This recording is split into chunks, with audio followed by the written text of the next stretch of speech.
Tu connais ce moment, il est 18h12, tu viens de demander pour la 3e fois à ton enfant de mettre ses chaussures, il ne répond pas. Tu répètes, puis tu hausses un peu la voix, et d'un seul coup, il explose, il crie, il pleure, il jette ses chaussures. Toi aussi, tu sens vraiment cette colère monter. Tu cries plus fort, tu lui demandes encore plus, et 5 minutes plus tard, vous êtes tous les deux épuisés. Toi, tu culpabilises, lui aussi. Et tu te demandes, mais pourquoi tout dégénère toujours aussi vite? Si tu vis ça régulièrement, ce n'est pas un problème d'éducation. Ce n'est pas parce que ton enfant manque de volonté. C'est même pas parce que tu n'es pas une bonne maman. C'est souvent un problème de système nerveux. Et aujourd'hui, je vais te parler d'un concept qui a complètement changé ma façon d'accompagner plutôt les familles que je suis. La co-régulation. À mes yeux, c'est probablement l'un des trucs le plus puissant pour comprendre un enfant TDAH. Dans cette vidéo, tu vas comprendre pourquoi ton enfant emprunte littéralement l'état émotionnel de ton cerveau. Pourquoi certaines réactions aggravent une crise alors qu'elles partent d'une excellente intention. Et aussi pourquoi les enfants TDAH ont un besoin immense d'un adulte régulé. Et surtout, comment devenir ce point d'ancrage dont son cerveau a besoin. Pas avec des techniques compliquées, pas avec de la culpabilité, mais avec ce que la neuroscience nous apprenne aujourd'hui sur le fonctionnement du cerveau. Imagine un bébé de 8 mois, il pleure, il est incapable de respirer profondément, il ne sait pas méditer, il ne sait pas compter jusqu'à 10. Alors, pourquoi finit-il par se calmer? Parce qu'il y a un adulte qui arrive, il le prend contre lui. Parce qu'il entend une voix douce, parce qu'il sent une respiration lente, parce qu'il emprunte littéralement le calme de l'adulte. Voilà ce que c'est la co-régulation. Avant de savoir se calmer seul, chaque enfant apprend d'abord à se calmer avec quelqu'un. Et cette expérience va se répéter des milliers de fois. Petit à petit, son cerveau construit ses propres capacités de régulation. Mais au départ, il emprunte celle de l'adulte. Et c'est là que beaucoup de parents découvrent quelque chose d'incroyable. Ton système nerveux est contagieux. Pas ton discours, pas tes conseils, pas tes explications. Ton système nerveux. Ton enfant lit ton état bien avant d'écouter tes mots. Il observe inconsciemment le rythme de ta respiration, la tension de tes épaules, le ton de ta voix, la vitesse de tes gestes, l'expression sur ton visage. Son cerveau cherche une seule réponse. Est-ce que je suis en sécurité? Beaucoup de parents, de mamans pensent qu'un enfant TDAH est simplement plus émotif. En réalité, son cerveau travaille beaucoup plus fort pour faire ce que le tien fait automatiquement. Imagine que ton cerveau possède une pédale de frein. Chez un enfant TDAH, ce frein existe, mais il répond plus lentement. Pendant que le frein essaye de fonctionner, les émotions, elles accélèrent déjà. Cette zone du cerveau, le cortex préfrontal, donc ici, aide à freiner les impulsions, prendre du recul, gérer les émotions, retrouver son calme. Chez un enfant neuroatypique, elle est encore plus sollicitée.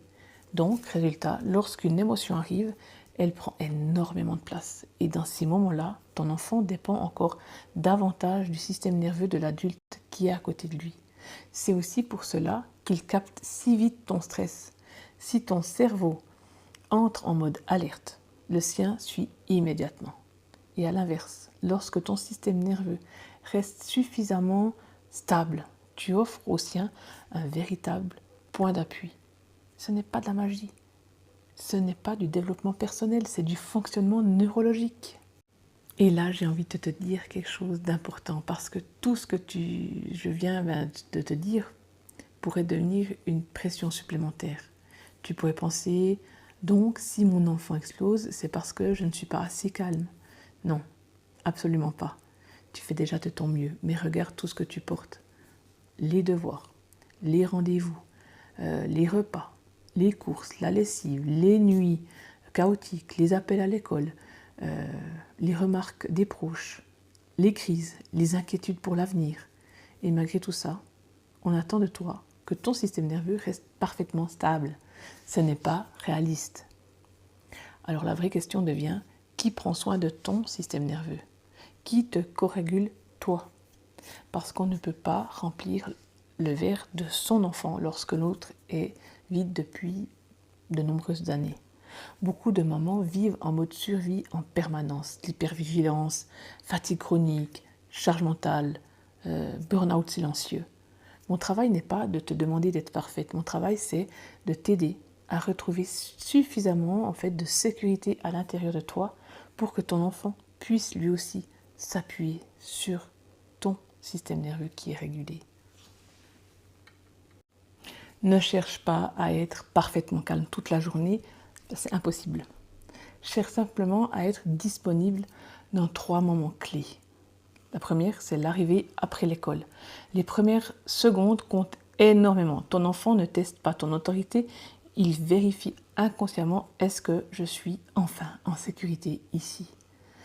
Respire lentement, accueille-le avec une voix posée, un regard, un sourire, un contact physique s'il accepte. Mais rien de trop spectaculaire. Mais énormément d'informations pour son cerveau sont arrivées toute la journée. La deuxième, pendant la montée de crise, avant que la crise éclate, vraiment, il existe toujours des signaux chez lui, mais aussi chez toi. Tu sens ton cœur s'accélérer, tes épaules se contracter, ta voix qui change. À ce moment-là, ton premier objectif n'est pas de calmer ton enfant, c'est de ralentir ton propre cerveau. Une respiration, les pieds bien ancrés au sol, une expiration plus longue que l'inspiration. Parce que si vos 2 systèmes nerveux s'emballent en même temps, personne ne peut aider l'autre. La troisième chose, après la crise, beaucoup de parents veulent expliquer, corriger, faire la morale. Pourtant, le cerveau apprend beaucoup mieux après la tempête que pendant.